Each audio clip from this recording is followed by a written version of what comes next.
The Great Gatsby by F. Scott Fitzgerald, Chapter 5. When I came home to West Egg that night, I was afraid for a moment that my house was on fire.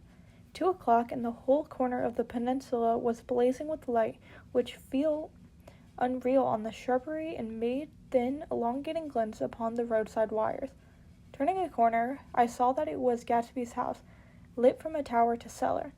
At first, I thought that it was another party, a wild rout that had resolved into hide-and-go-seek or sardines in the box, with all the house thrown open to the game. But there wasn't a sound, only wind in the trees which blew the wires and made the lights go off and on again as if the house had winked into darkness. As my taxi ground away, I saw Gatsby walking towards me across his lawn. "Your place looks like the World's Fair," I said. "Does it?" His eyes turned absently towards me. "I have been glancing into some of the rooms. Let's go to Coney Island, old sport, in my car." "It's too late." "Well, suppose we take a plunge in the swimming pool. I haven't made use of it all summer." "I've got to go to bed." "All right." He waited, looking at me with a suppressed eagerness. "I talked with Miss Baker," I said after a moment. "I'm going to call up Daisy tomorrow and invite her over here to tea." "Oh, that's all right," he said carelessly. "I don't want to put you into any trouble." "What day would suit you?" "What day would suit you?" He corrected me quickly. "I don't want to put you into any trouble, you see. How about the day after tomorrow?" He considered it for a moment, then with reluctance, "I want to get the grass cut," he said. We both looked at the grass. There was a sharp line where my ragged lawn ended and the darker, well-kept expanse of his began. I suspected that he meant my grass. "There's another little thing," he said uncertainly and hesitated. "Would you rather put it off for a few days?" I asked. "Oh, it isn't about that, at least." He fumbled with a series of beginnings. Why, look here, old sport. You don't make much money, do you?" "Not very much." This seemed to reassure him and continued more confidently. "I thought you didn't, if you'll pardon you see, I carry on a little business on the side, a sort of sideline, you understand. And I thought that if you don't make very much, you're selling bonds, aren't you, old sport?" "Trying to." "Well, this would interest you. I wouldn't take up much of your time, and you might pick up a nice bit of money. It happens to be rather confidential sort of thing." I realize now that under different circumstances that conversation might have been one of the crises of my life. But because it was offer obviously and tactlessly for a service to be rendered, I had no choice except to cut him off there. "I've got my hands full," I said. "I'm much obliged, but I couldn't take on any more work." "You wouldn't have to do any business with Wolfsheim." Evidently he thought that I was shying away from the negotiation mentioned at lunch, but I assured him he was wrong. He waited a moment longer, hoping I'd begin a conversation, but I was too absorbed to be responsive. So he went unwillingly home. The evening had made me light-headed and happy. I think I walked into a deep sleep as I entered my front door. So I don't know whether or not Gatsby went to Coney Island, or for how many hours he glanced into rooms while his house blazed gaudily on. I called up Daisy from the office next morning and invited her to come to tea. "Don't bring Tom," I warned her. "What?" "Don't bring Tom." "Who is Tom?" she asked innocently. The day agreed upon was pouring rain. At 11:00, a man in a raincoat dragging a lawnmower tapped at my front door and said that Mr. Gatsby had sent him over to cut my grass. This reminded me that I had forgotten to tell my Finn to come back, so I drove into West Egg to search for her among the soggy, whitewashed alleys and to buy some cups and lemons and flowers. The flowers were unnecessary, for at 2:00 a greenhouse arrived from Gatsby's with innumerable receptacles to contain it. An hour later, the front door opened nervously, and Gatsby, in a white flannel suit, silver shirt, and gold-colored tie, turned in. He was pale, and there were dark signs of sleeplessness beneath it. "Is everything all right?" he asked immediately. "The grass looks fine, if that's what you mean." "What grass?" he inquired blankly. "Oh, the grass in the yard." He looked out the window at it, but, judging by his expression, I don't believe he saw a thing. "Looks very good." he remarked vaguely. One of the papers said that they thought the rain would stop at 4. I think it was the Journal. Have you got everything you need in the shape of tea? I took him into the pantry, where he looked a little reproachfully at the fin. Together we scrutinized the 12 lemon cakes from the delicatessen shop. Will they do? I asked. Of course, they're fine, he added, a hollowy old sport. The rain cooled about 3:30 to a damp mist, through which occasional thin drops swam like dew. Gatsby looked with vacant eyes through a copy of Clay's Economics, starting at the finished tread that shook the kitchen floor, and peering towards the bleared windows from time to time as if a series of invisible but alarming happenings were taking place outside. Finally he got up and informed me in an uncertain voice that he was going home. Why's that? Nobody's coming to tea, it's too late. He looked at his watch as if there was some pressing demand on his time elsewhere. I can't wait all day. Don't be silly, it's 2 minutes to 4. He sat down miserably, as if I had pushed him, and simultaneously there was the sound of a motor turning into my lane. We both jumped, and, a little horrored myself, I went out into the yard. Under the dripping bare lilac trees, a large open car was coming into the drive. It stopped. Daisy's face tipped sideways beneath a 3-cornered lavender hat, looking out at me with a bright, ecstatic smile. Is this absolutely where you live, my dearest one? An exhilarating ripple of her voice was wild tonic in the rain. I had to follow the sound of it for a moment, up and down with my ear alone, before any words came through. A damp streak of hair lay like a dash of blue paint across her cheek, and her hand was wet with glistening drops as I took it to help her from the car. Are you in love with me? She said low in my ear. Or why did I have to come alone? That's the secret of Castle Rackrent. Tell your chauffeur to go far away and spend an hour. Come back in an hour, Ferdy. Then in a grave murmur, his name is Ferdy. Does the gasoline affect his nose? I don't think so, she said innocently. Why? We went in. To my overwhelming surprise, the living room was deserted. Well, that's funny, I exclaimed. What's funny? She turned her head as there was light defined knocking at the front door. I went out and opened it. Gatsby, pale as death, with his hands plunged like weights into his coat pockets, was standing in a puddle of water, glaring tragically into my eyes. With his hands still in his coat pockets, he stalked by me into the hall, turned sharply as if he were on a wire, and disappeared into the living room. It wasn't a bit funny. Aware of the loud beating of my own heart, I pulled the door against the increasing rain. For half a minute there wasn't a sound. Then, from the living room, I heard a sort of choking murmur and part of a laugh, followed by Daisy's voice on a clear artificial note. I certainly am awfully glad to see you again. A pause. It endured horribly. I had nothing to do in the hall, so I went into the room. Gatsby, his hands still in his pockets, was reclining against the mantelpiece in a strained counterfeit of perfect ease, even of boredom. His head leaned back so far that it rested against the face of a defunct mantelpiece clock, and from this position his distraught eyes stared down at Daisy, who was sitting, frightened but graceful, on the edge of a stiff chair. We've met before, murmured Gatsby. His eyes glanced momentarily at me, and his lips parted with an abortive attempt at a laugh. Luckily the clock took this moment to tilt dangerously at the pressure of his head, whereupon he turned and caught it with trembling fingers and set it back into place. Then he sat down, frigidly, his elbows on the arms of the sofa, and his chin in his hand. I'm sorry about the clock, he said. My own face had assumed a deep tropical burn. I couldn't muster up a single commonplace out of the thousands in my head. It's an old clock, I told them idiotically. I thought we all believed it for a moment, that it had smashed into pieces of the floor.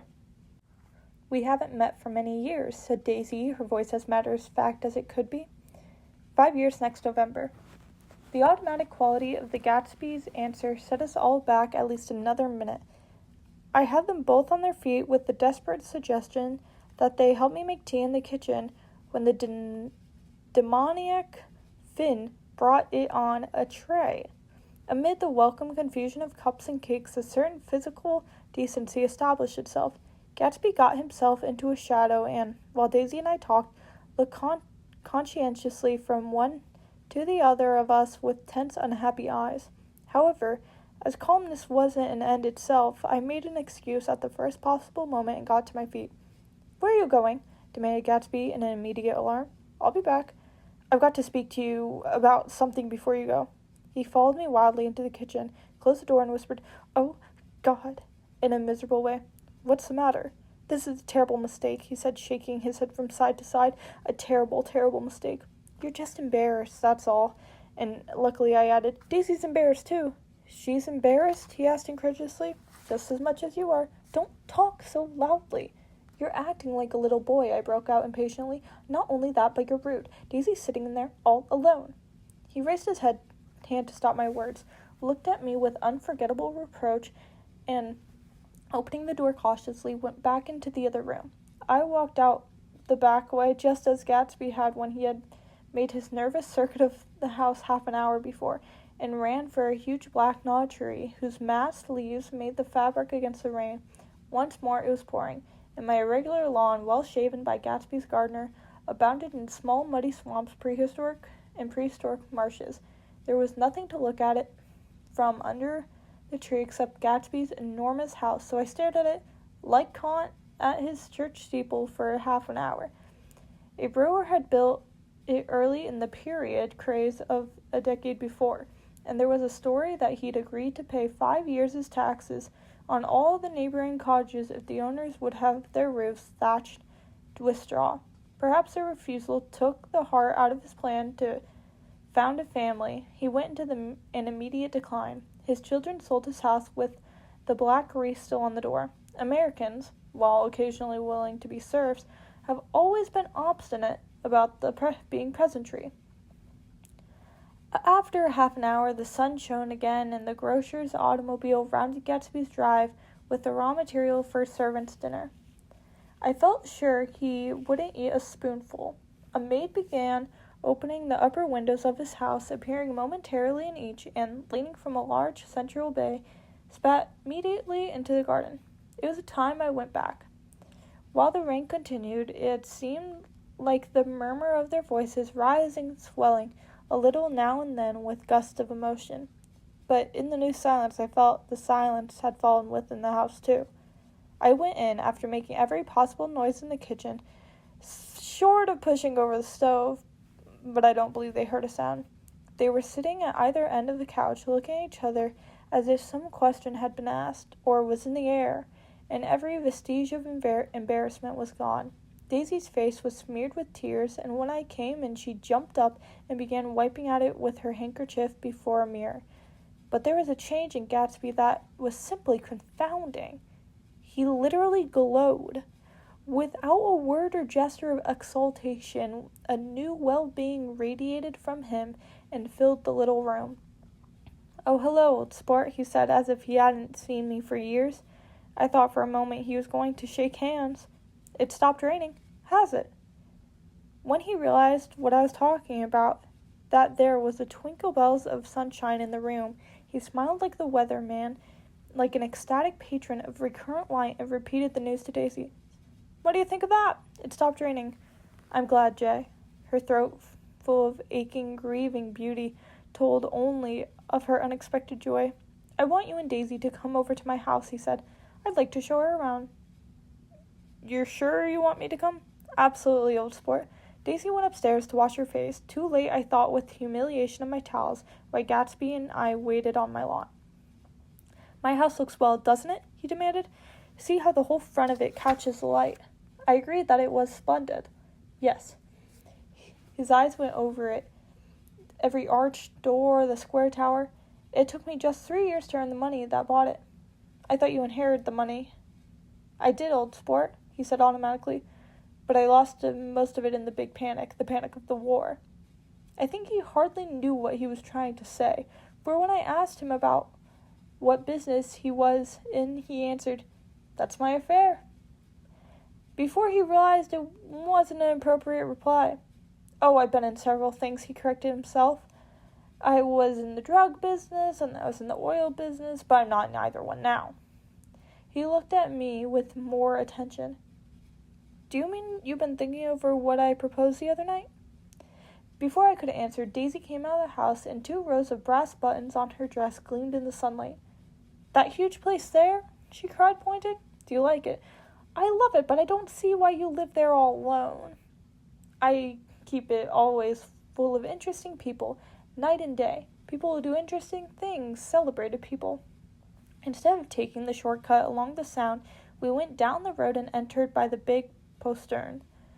With enchanting murmurs, Daisy admired this aspect, or that of the feudal silhouette against the sky, admired the gardens, the sparkling odor of jonquils, the frothy odor of hawthorn and plum blossoms, and the pale gold odor of the kiss me at the gate. It was strange to reach the marble steps and find no stir of bright dresses in and out of the doors, and hear no sound but bird voices in trees. And inside, as we wandered through Marie Antoinette music rooms and restoration salons, I felt that there were guests concealed behind every couch and table under orders to be breathlessly silent until we had passed through. As Gatsby closed the door of the Metron College Library, I could have sworn I heard the owl-eyed man break into ghostly laughter. We went upstairs to period bedrooms swathed in rose and lavender silk and vivid with new flowers, the dressing rooms and pool rooms and bathrooms with sunken baths, intruding into one chamber where a disheveled man in pajamas was doing liver exercise on the floor. It was Mr. Kilpspringer, the boarder. I'd seen him wandering hungrily around the beach that morning. Finally, we came to Gatsby's own apartment, a bedroom and a bath, and an Adam's study, where we sat down and drank a glass of some chartreuse he took from the cupboard in the wall. He hadn't once ceased looking at Daisy, and I think he revalued everything in his house according to the measure of response it drew from her well-loved eyes. Sometimes, too, he stared around at his possessions in a dazed way, as though in her actual and astounding presence none of it was no longer real. Once he nearly toppled down a flight of stairs. His bedroom was the simplest room of all, except where the dresser was garnished with the toilet seat of pure dull gold. Daisy took the brush with delay and smoothed her hair, whereupon Gatsby sat down and shaded his eyes and began to laugh. It's the funniest thing, old sport, he said hilariously. I can't... When I tried to... He paused visibly through 2 states and was entering upon a third. After his embarrassment and his unreasoning joy, he was consumed with wonder at her presence. He had been full of the idea so long, dreamed it right through the end, waited with his teeth set, so to speak, at an inconceivable pitch of intensity. Now, in the reaction, he was running down like an overwound clock. Recovering himself in a minute, he opened for us 2 hulking patent cabinets, which held his mass suits and dressing gowns and ties, his shirts piled like bricks in stacks of a dozen high. I've got a man in England who buys me clothes. He sends over a selection of things at the beginning of each season, spring and fall. He took out a pile of shirts and began throwing them one by one before us, shirts of sheer linen and thick silk and fine flannel, which lost their folds as they fell and covered the table in many-colored disarray. While we admired, he brought more in the soft, rich heap mounted higher. Shirts with stripes and scrolls and plaids in coral and apple green and lavender and faint orange with monograms of Indian blue. Suddenly, with a strange sound, Daisy bent her head into the shirts and began to cry stormingly. "They're such beautiful shirts," she sobbed, her voice muffled in the thick folds. "It makes me sad because I've never seen such beautiful shirts before."